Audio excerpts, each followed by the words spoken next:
Make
the ground shake.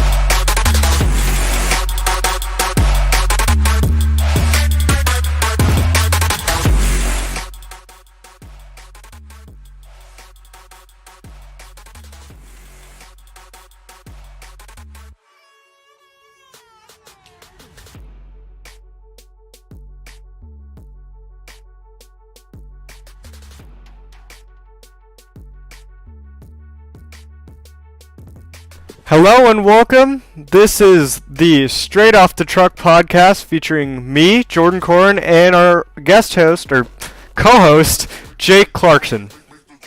Wow, ouch. Already got demoted down to guest host. Nah, that was bad, man. I was going to say co-host.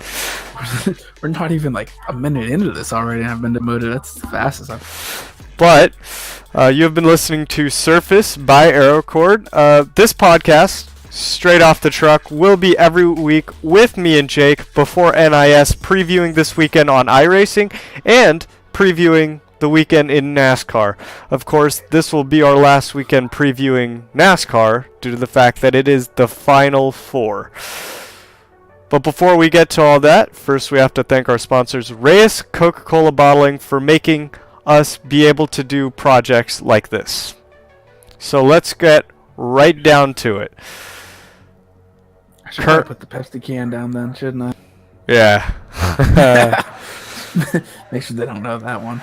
So, currently, NASCAR Monster Energy Cup Series qualifying is going on. Let me pull. No, it just ended. It just ended, and who do we have on pole?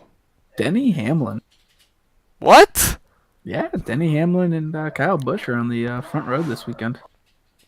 I will have to say that is really weirdly that's really weird because usually really. Well, He's been fast. Hamlin has been fast recently, but it's like you'd expect I was expecting for our guy for the guy I'm rooting for, Martin Truex Jr. to be on pole. I mean, I'm still a Larson fan. It's just Chevy has been deplorable this year. I mean, they have no people on. I mean, the best driver was who? Chase Elliott? And he was able to Yeah. pull 3 wins, and most of them were in the chase just as, they were able to start getting a grasp. Which, I mean, what do you think about Chevy's try with this Camaro? I mean, I think it comes with anything. Even I think we saw it in the with the new Camry body. They did get it to Daytona, but then after that, which was just kind of a year. I mean, it definitely should be not. Chevy doesn't have a car in the Final Four, so that definitely hurts. I think we've seen Ford be the fastest, even with the older bodies, which I think shocked a lot of people. But it really shouldn't have because they knew the most about their bodies.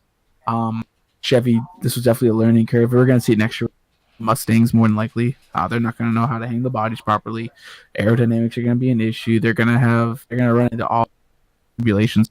I think next year the Camaro guys, the Chevy guys will definitely be quicker. But I don't know if anyone outside of Hendricks or even outside, honestly, Chase Elliott will be quick. I don't know if Larson will be quick. We don't know who's going to the one car yet. Rumor has Kurt Busch going, but who knows? Could honestly be anyone. So I don't really know if the Chevy camp will get quicker next year. But I definitely think this year was just a bad year, it being the first year with the Camaro body. Well, in full honesty, with them being, the performance car maker that they are, in Chevrolet's case, they did an absolute amazing job in the Xfinity series. I mean, how many out of the top 4 are? We have one Ford with Custer, then we have Hemrick, Reddick, and who's the other guy? Christopher Bell. So that's 2 Chevys, 1 Toyota Camry, and 1 Ford Mustang.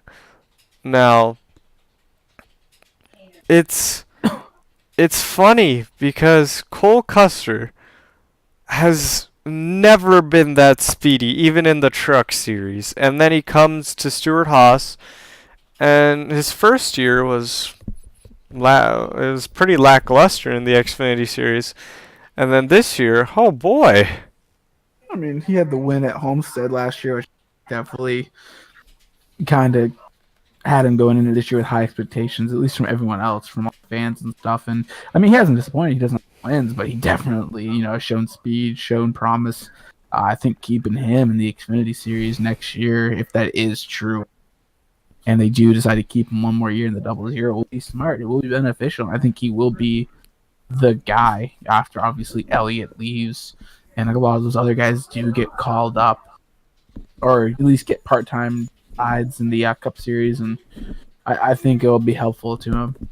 The one problem I have with Cole Custer is the fact that they bought a Cup ride for him with I'm not sure the team. It was sponsored. They run the Jacob Industries Camaro, and then suddenly they're driving Fords just because Custer's in the car, and the fact is they're driving Stewart-Haas Fords. And that just unsettled me because the fact is Penske has 3 cars. They could have easily gone to 4, and they didn't want to welcome in Custer. And I feel that's a little that surprises me because Stewart-Haas could have just given cars to Penske Racing and let Cole Custer drive them. I don't think it was Penske. Think about it. If you sign someone on, you develop them. Look at the KBM guys. They get developed by Kyle Busch, and then they go up to Joe Gibbs, and then Joe Gibbs keeps them in that farm. It's the same thing. They see potential in Custer, so why not bring on somebody like, say, a Jamie Mack for a year, or a Daniel Suarez for 1 year? Keep the 41 seat hot for him, and then just usher him in 2020 when they think he's ready. I don't think it was anything on Penske's end. I think it was Stewart-Haas saying we want to keep him in our leagues, we want to keep him in our farm system, possibly get him in an Xfinity Series championship too. Why not?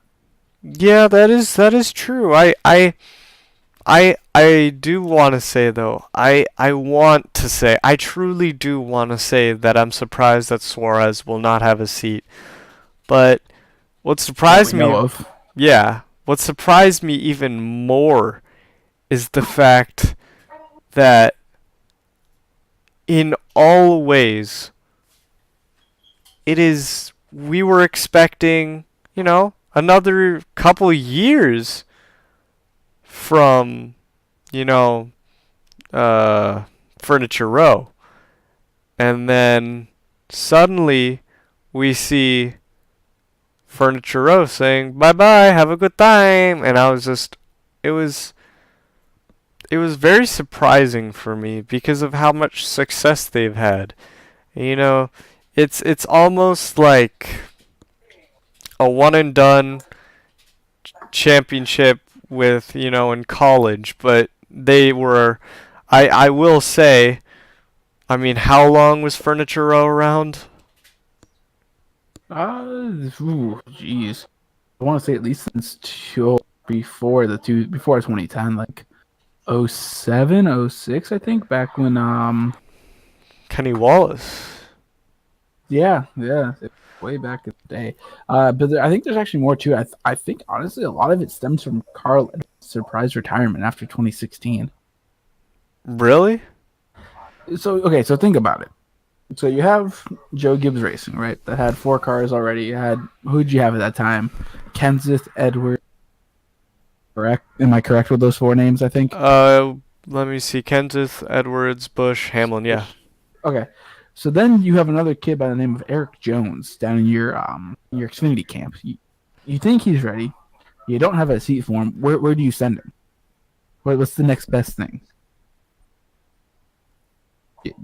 You send him to a satellite Furniture team. Row. Yeah. Okay, yeah.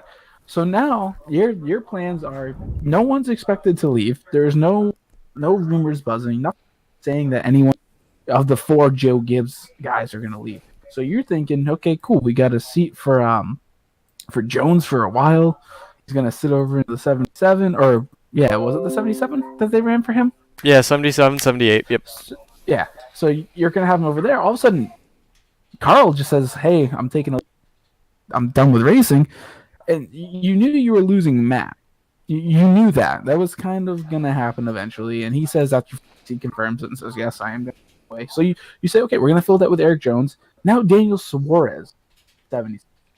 Well, after Homestead, Carl says, "Hey, I'm joining Matt's retirement line. I'm leaving." So now you kind of got you have a choice. You're faced with a choice. Are you gonna keep 4 cars and put Daniel Suarez in that car, or are you going to drop to 3, which would surprise everybody, but you already have sponsorship committed? So what do? You have to fill that seat with Daniel Suarez, which kind of ties into, I think, that hurt both Suarez and Furniture Row. It hurt Suarez because he didn't really have the time in the mental team. He didn't have the time in the satellite camp to kind of debug himself. He was kind of thrown to the spotlight and said, "Okay, you're going to perform well, and you're going to do it," and he hasn't. I mean, I don't know, because he never had the skill, which I think Daniel Suarez has played the skill. Love Daniel Suarez. I know him personally. I've met him in my life. Cool dude. Him and his fiance and his wife, awesome.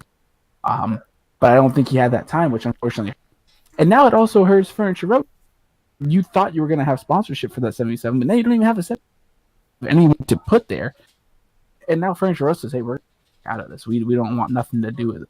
So I think Edwards leaving, I'm not going to put it obviously all on his shoulders, and there's no reason to, but I think that was bugging that not a lot of people were racing for.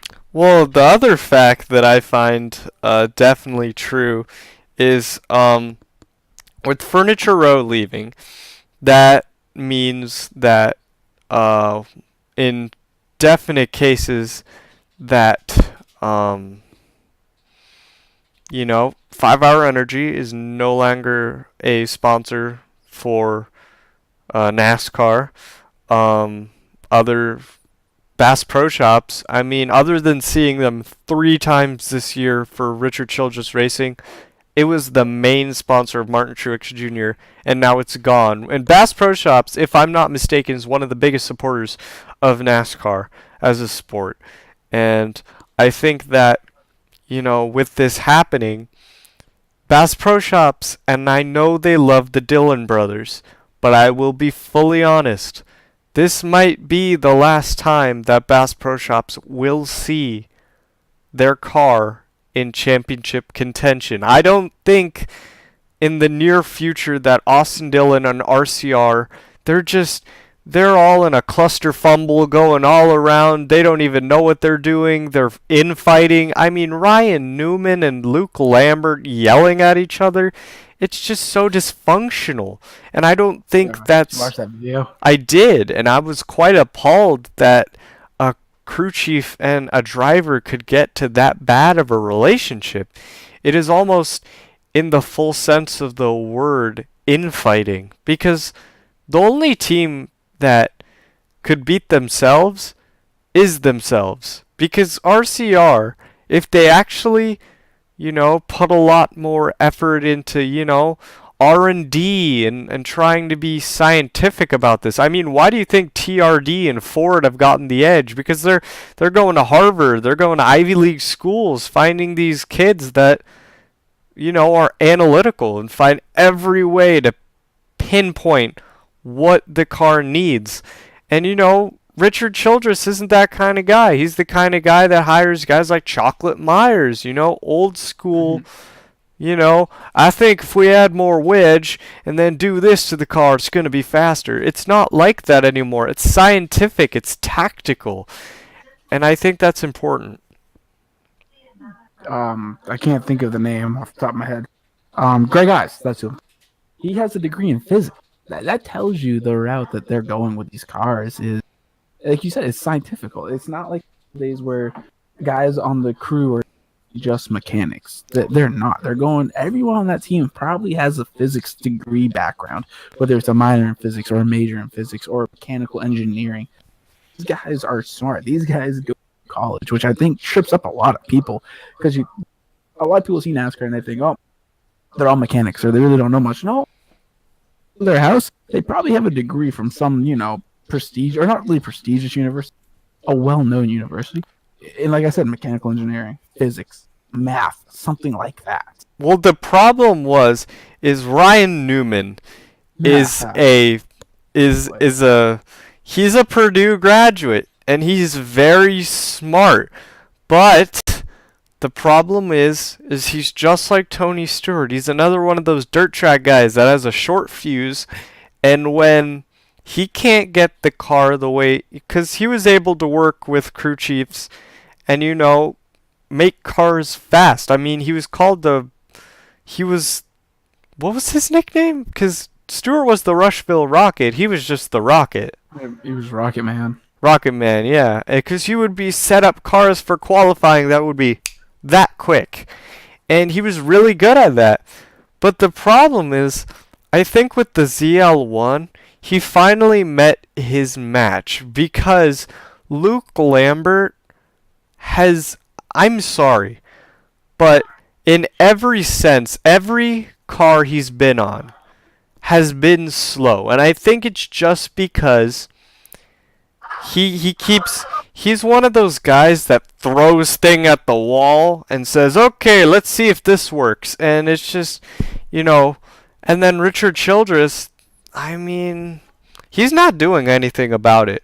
I mean, obviously, if it was his choice, he'd probably hire the Uris. I mean, there's just so much of an... I don't know what the word to describe it is. It is dysfunction. And I think that's why, the only race we've seen, the three up front is a Daytona 500 that, and I know you'll like hearing this, he should have never won. That was Eric Almirola's race. Austin Dillon should have never done a Chick Hicks coming in 10 miles per hour faster and punting him. I don't care if this is the Daytona 500 or the Snowball Derby. It doesn't matter. You drive the... I don't think Austin Dillon would have been happy if Eric Almirola was to come up and do the same thing to him. I don't know. I mean, RCR's off for a couple of years now. I think ever since Ryan came... I'm not blaming Ryan, but I think ever since Ryan came there, and obviously Kevin left and went to SHR, Well, it was a trade. It was basically a trade. And RCR lost. Oh yeah, because Kevin Harvick. Where is Newman going next year? I think he's going to Roush. Oh, oof. Yeah, I think he's going to Roush. Well, here's the thing with that. Is Hemrick getting called up then? Hemrick will be in the 8, and unfortunately, though, and I did want to talk to you about this because I wanted to hear your opinion. They will not be able to use Microgramma, the font. They will not be able to use the Dale Jr. font because of the one and only Teresa Earnhardt. I think that's the only good thing she's done so far with that team is at least she kept the font out. I mean, when RCR brought the 3-car back, they literally brought it back, number, font, and all. Which I mean, whatever. Granted, that's my opinion. I mean, that's not my call, my opinion, neither here nor there. But at least with the 8, we're not going to say. But that weird 8 font they had at Martinsville. Yeah, that was really weird. But I think the problem is if they put the 8 with Microgramma, everyone's gonna be like, "Oh no, the June bug! Why? That's sacrilegious." I mean, I don't believe that the Microgramma font should have been limited to the Earnhardt family. I mean, I run the 3 in iRacing, and I don't think that. I think people see too much into the number, and of course Dale Earnhardt's 3, but I mean, no one's ever going to retire Tony Stewart's 20. That's just a number it's just a number. Dale Earnhardt's 3. Yeah, but he also didn't die in the 20, though. Yeah, that's true. That is true. I think that's the biggest thing right there. I mean, I don't, obviously, guys, we don't have the 3 leaving from 01 to did Dylan hop in 13? Yeah. We don't have that gap. The 3's been running constantly. The 29 never comes out, and you go down a rabbit hole of events that don't happen. Yeah, but we do have to address the fact that Dale Jr. never ran the 3. He ran it once, actually. He ran it at Daytona.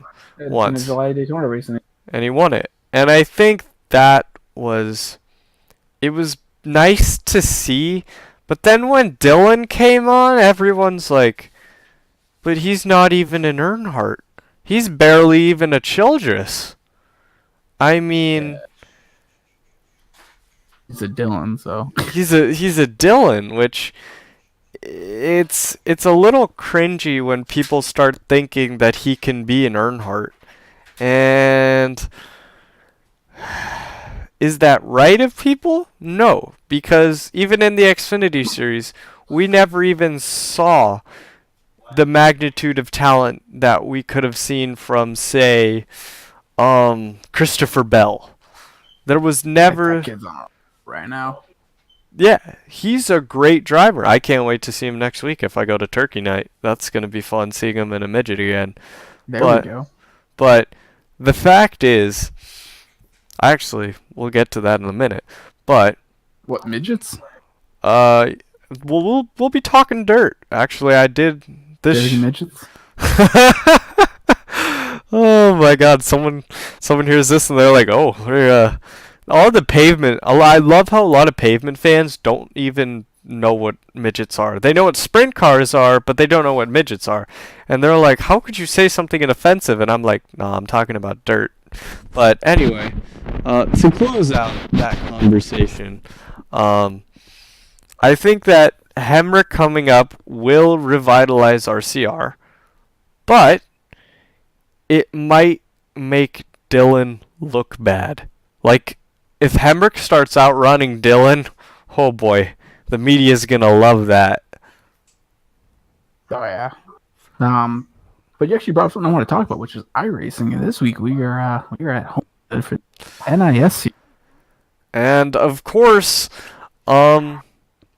setups. That's what's been plaguing a lot of drivers this week, even plaguing Logan Clampett. Yes, I said this correctly. Logan Clampett has. Love you, Logan. He spun once this week after getting a bounce setup, and he said, "I'll be sticking to fixed."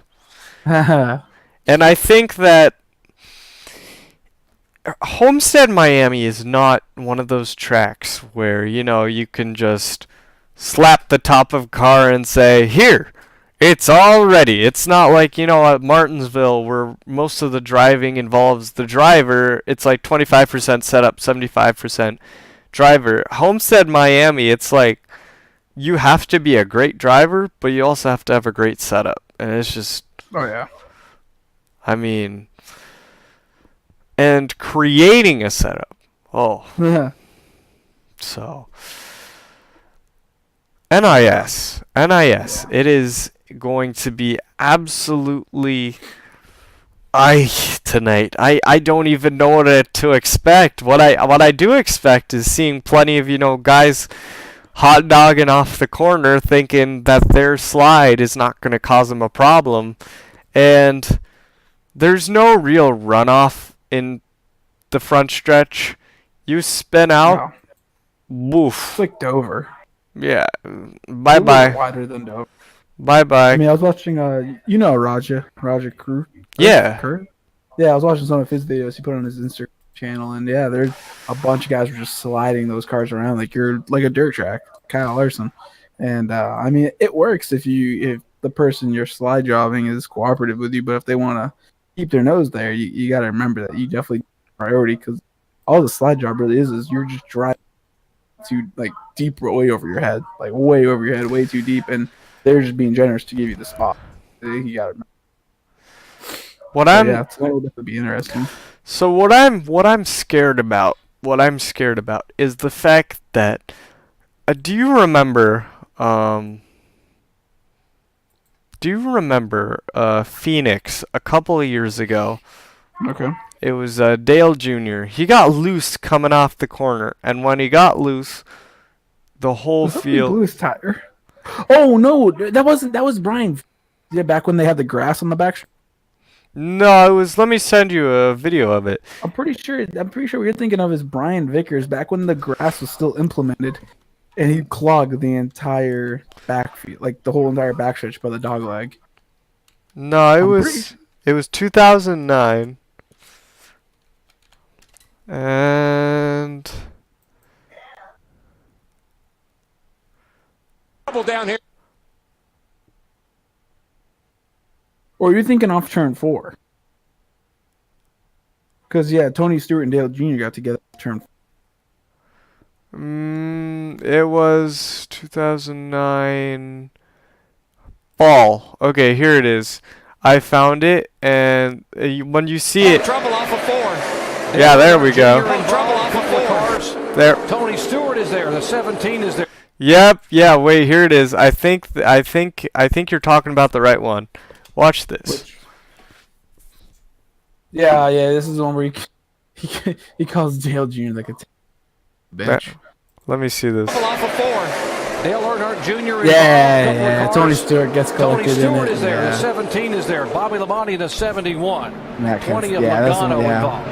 That was my second guess. There's Junior on the inside. The first one I thought you were talking about was Brian Vickers' one where he got tagged and turned literally coming out of turn 2. Traction again, gets sideways.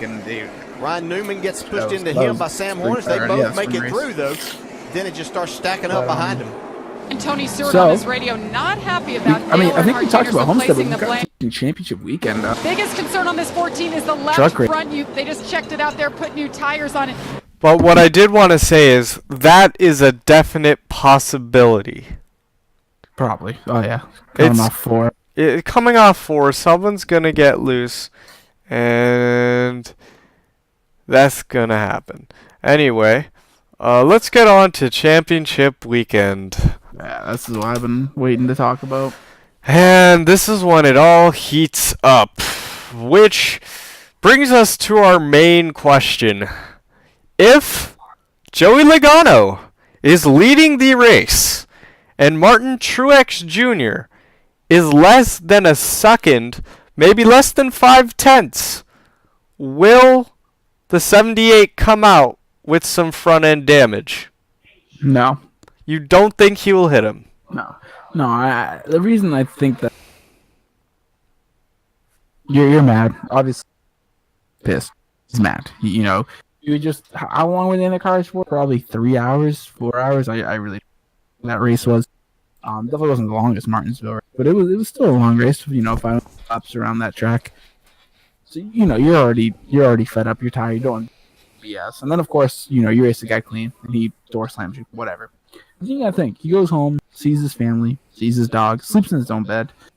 And he has some time to think about it, and then he realizes, Then he comes to the track the next week. What was that? Texas. And he realizes he has another job to do, which is go out and win. And if he can't win, he has to run good.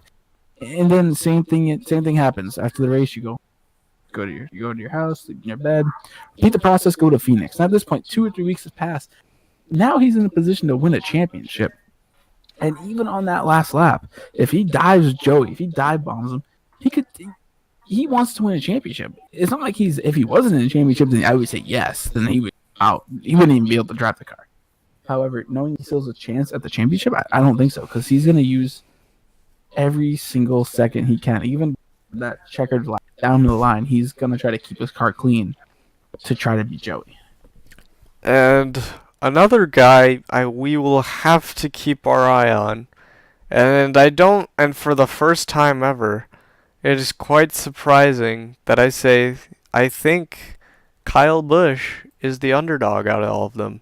Because he's just, we've seen so much speed out of the four, and it's just, you have the amount of speed we see from Kevin Harvick, the amount of speed we see from Martin Truex Jr., and the amount of speed we're seeing from Jeez, I am blanking Joey out. Logano? From Joey Logano, yes. Jeez, I'm blanking out here because it's funny you mention that because Kevin Harvick was actually the slowest of the. But people do say that in certain ways. Yeah, Kevin Harvick qualified 12th tonight. He was the slowest in the final round of qualifying. But then you have to wonder: is he sandbagging? Is he? No, because he was almost. I wouldn't say on the brink of elimination around down near 20th.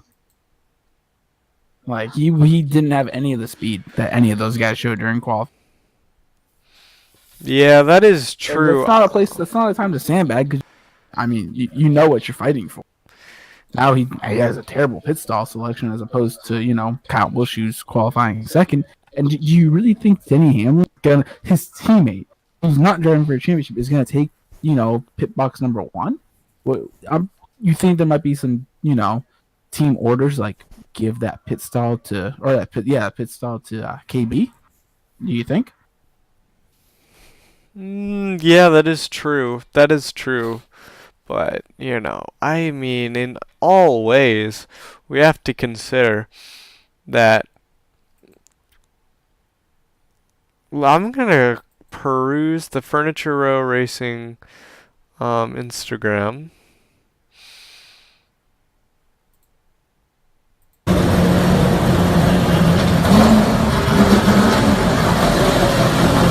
They look pretty confident. But anyone's gonna be confident if they're, in the feeling. You have to wonder. They are still the defending, regardless of pending shutdown or not, they are still the defending champion. Yeah, you have to just wonder. Go in your head and just say, what is the strategy going to be? I don't know. The strategy is survive 267 laps. Yeah, that is true. Either at the end. That would definitely be... Oh. Chase Elliott? I'm in the air. I'm flying! Holy shit! What are you watching? And 2SC4R? Joseph. Yeah, this is my favorite Joseph. You don't get this kind of Joseph in iRacing unless something really bad happens, and then you get protest Joseph. Flying through the air.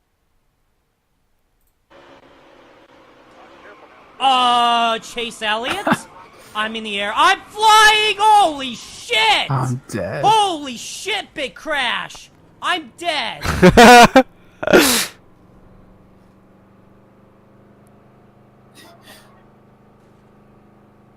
Oh boy. Yeah, that sounds about right. It's kind of what there's a lot of that happens in iRacing. I feel What like just happened? That's I'm done Right, racing. all of I'm a just sudden like Chase I'm Elliott dead. just comes out of nowhere and kamikaze into me, and then I'm flying and barrel rolling and dead. That's iRacing, am I right? It is. Yeah, because you're like because people run me over constantly. Let us talk about something. Let's see. I mean, A transition to the we truck could talk series. A truck I was series. gonna say that, or the Road to Pro, which is covers. So truck series.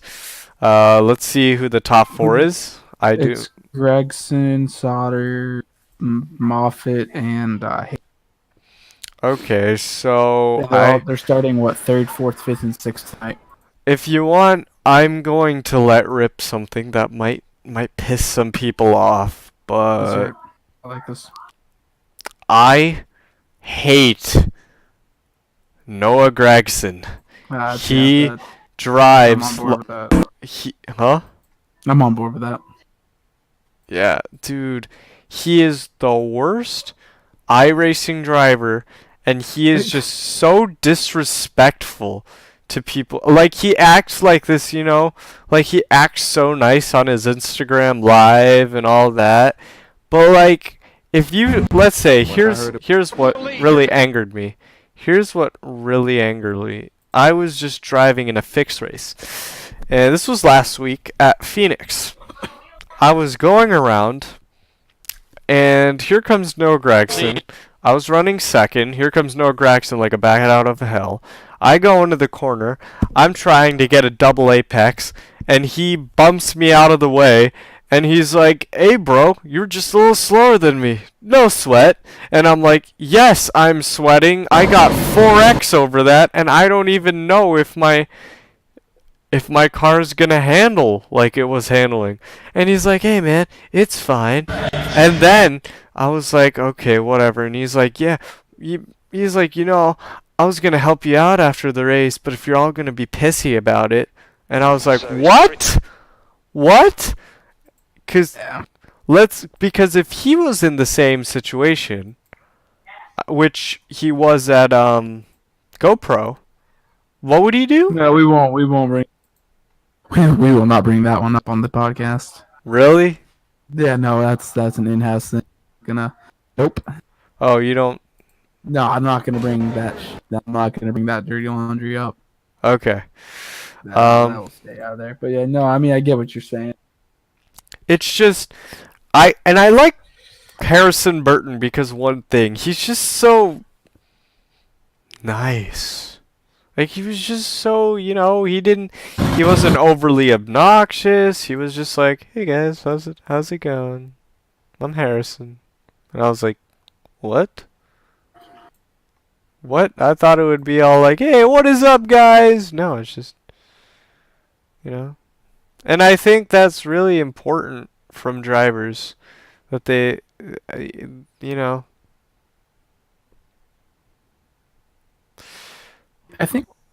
mean, getting that Thanksgiving's right around we haven't. Are we gonna do a Thanksgiving car? I don't know, but I was gonna say, what's your favorite Thanksgiving What like? I wouldn't say meal. Obviously, everyone's saying meal, but what's your favorite food from Thanksgiving meal? What do you look forward to the most? Me? Is it the turkey, the stuffing, the cranberry sauce? What is it?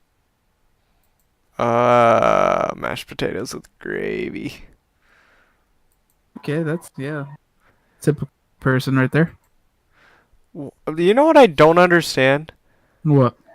I'm sorry, Austin, but Jesus Christ, I would do anything to have your mama's support, man, because she's freaking, like, she has a whole Instagram dedicated to him. She really does. And I'm like, oh my God, if I actually had this much support myself, I would be in the NASCAR K&N Pro Series. It has taken me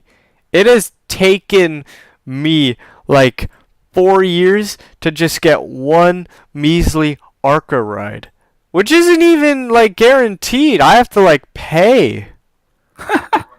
And what if I don't get the money? I mean, hey, you never know who this podcast will reach. That is true. Iceman Racing. Looking for any sponsorship for the upcoming season. Brought home the championship last season in Side Job Racing. Walked the way. Oh, jeez. Okay, I will say one thing, Darren. It's Slide Job on his Instagram. It's Slide Job, and I think Slide Job thinks they're a lot bigger than they really are. Would you agree? I mean, I'm not gonna say anything. But yeah, it's not like a normal. Yeah. Laura's. I love that stuff, man. I love racing in it. The only problem. I know you're racing it. The only problem I've had is, you know, I've been having some trouble with iRating lately, but it is no longer causing me problems. Now, for the second and final subject of tonight, before we get off here at 5 o'clock, 8 o'clock Eastern, if you're wanting to know what time it is, if you're not listening to this live. I think I care. Dirt racing and USAC. I think that USAC does not get the love that it deserves, and the World of Outlaws no longer gets the love that it deserves. Ever since Speed Channel died, and then we had to, you know, I like Mav TV. It's just horrendously expensive and like not available. It's $20 a month. Jesus. Yeah, that's and like HBO. And it's like not even like available in my area, and I would have to buy what is it called? I have Dirt Vision. I like that. It's free. You only pay for the views.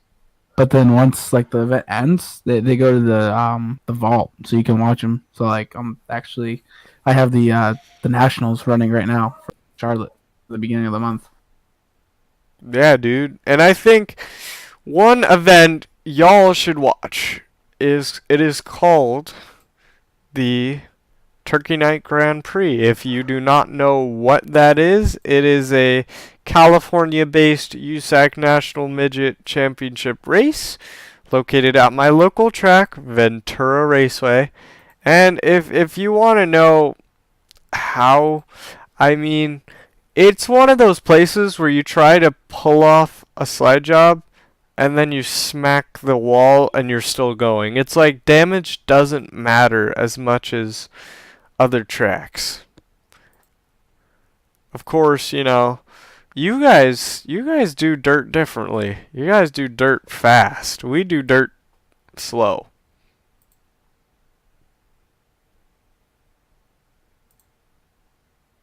Yeah, I mean, however, I think there was. So quickly, again, we're going to change topics here, and this is something that I don't think you planning on bringing up, but something I want to bring up, and that is you mentioned California.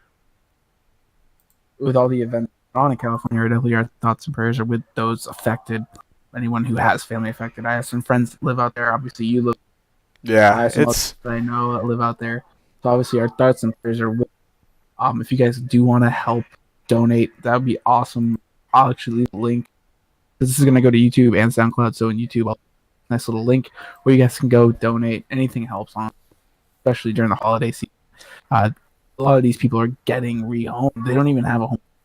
It's gone. It's no longer there. Like, it's crazy to see what's going on now. Like, it's painful because, you know, it was like I went to school one morning and I just literally, and people kept talking about this shooting, and I'm like, oh, okay. It was like, I thought it was just like one or two people, and then they said 12 were dead, and I was like, oh, this is not Thousand Oaks. We don't have these kind of events here, and it was just shocking, and it's like everyone reacts in their own sort of way, but it really made me go like, wow, this is just, and you know, me doing tributes in all of the cars to show our support. Also, with the California wildfires, all that have been affected, our thoughts, our prayers are with you, and our thoughts, our prayers with Cal Fire, the great people that have stayed and fought all these fires. Yeah, so like I said, guys, I will link down below to the California Community Foundation fund. There you can go donate. Again, any little bit helps, especially during the season. So I just want to get that out there. I didn't want people to think we forgot about it. It was just something we didn't really want to open with because I didn't want to. I'm gonna try to say this a nice way. Oh, yes, we didn't want to focus the podcast around it, but it was definitely something we wanted to get out there. So like I said, link will be down below. Please go donate. We both have. So. Yep. But yeah, we'll be running some special schemes tonight in the NIS. Up before the NIS race. So look, if you guys do listen to this and you guys, do watch our streams, both of us do stream the NIS race, this will obviously make more sense when you listen to the podcast. I will be in a specially modified Austin Dillon Coca-Cola paint scheme with #TO Strong on the car, and very small letters. We do have on my car. We do have all of the members affected on our truck. On both of our trucks, it is a white Thousand Oaks Strong paint scheme. Same with Xfinity. You will see us in other paint schemes, of course, but all of them will have TL Strong on them. Yeah, for sure. Sorry, I'm watching this video of the black girl basically putting a weave together. Oh. That tripped me up. It was weird. It was crazy how that worked. So, everyone, thank you for watching us tonight on Straight Off the Truck. Us. Well, if you're... They're definitely not watching me. Well... They're listening. I mean, if you were watching on the stream, of course, you were just watching me scroll down an Instagram feed. Oh, you're streaming right now? I was streaming on something separate, or am I? Oh. I'm not. Oh, I never click go live, and it's just a black display capture. That's great, thank God. Well, thankfully, I have video to put with the audio for YouTube, so that's okay. That guy come in handy. So thank you, everyone who has listened, and I hope you absolutely love this. We will be back next week with even more. Well, we'll try with even more racing. Sim racing and anything Formula else. One's still going on. We have 1 week of that, so we could talk about that. We can. I don't. Where are they ending next week? It's not Abu Dhabi. Where are they going next week? Let me take a look real quick. It really pisses me off that they win the championship before the actual and the final Constructors race. Cup. Yeah. I mean, it's just like Jimmy Johnson used to do it. Yeah. Before 2016, he never won a Homestead because he wanted to. Oh yeah, he could just chill out and go. I mean, he could just. Yeah, I was right. It is Abu Dhabi. Well, once again, thank you all for listening. This is a goodbye from. Yeah, not really goodbye. Just see you later. See you later, alligator. This is our way to, let us exit out with the finish of Surface Aerocord.